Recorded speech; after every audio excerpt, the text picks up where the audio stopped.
আসসালামু আলাইকুম। শত কর্মব্যস্ততার মধ্যে একদিন ছুটি পাইছি।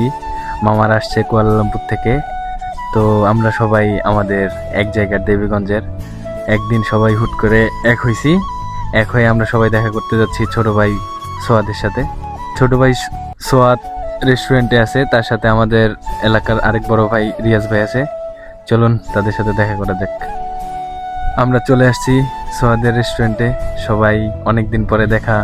প্রবাসের মাটিতে আসলে এলাকার সবাই এক জায়গায় হলে অন্যরকম আন্তরিকতা থাকে। আমিও তার সাথে মোলাকাত করলাম। সোহাদের সাথে অনেকদিন পরে দেখা হইলো। সেই দেশে থাকা অবস্থায় দেখা হয়েছিল। মামা তার সাথে মোলাকাত করলো। সবাই মিলে একটু আড্ডা দিচ্ছি। মূলত সোহাদের রেস্টুরেন্টটা সি ফুড এবং ভালো একটা লাঞ্চ পাওয়া যায়। তো আমরা সবাই ঘুরে দেখছিলাম ওর রেস্টুরেন্টটা। সেরেমবানের মধ্যে অন্যতম সুন্দর একটা রেস্টুরেন্ট। সবাই ক্যামেরা বন্দি হলাম। অনেকদিন পরে সবাই একসাথে, তো অন্যরকম। আমাদের রিয়াজ ভাই নিজের হাতে লাইম সোডা বানায় আমাদের খাওয়াচ্ছে। সত্যি বলতে হয়তোবা প্রতিনিয়ত দেখা করা হয় না বা প্রতিদিন আমরা বের হতে পারি না, কিন্তু আমাদের জন্য এই একটি ছুটির দিন অনেক মূল্যবান।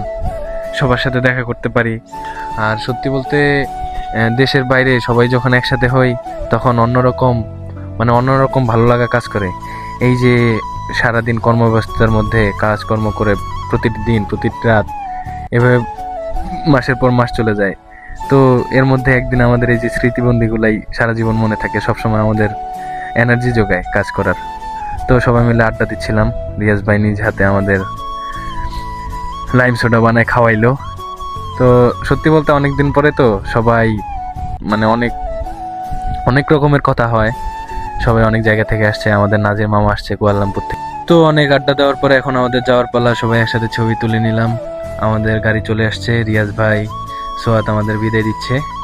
তো এখন আমাদের চলে যাওয়ার পালা। আমরা একবারে শেষবারের মতো বিদায় নিয়ে নিলাম। চলে যাচ্ছি। পুরো বিদায় দিয়ে দিল। আমরা সবাই বিদায় নিয়ে গাড়িতে উঠে পড়লাম।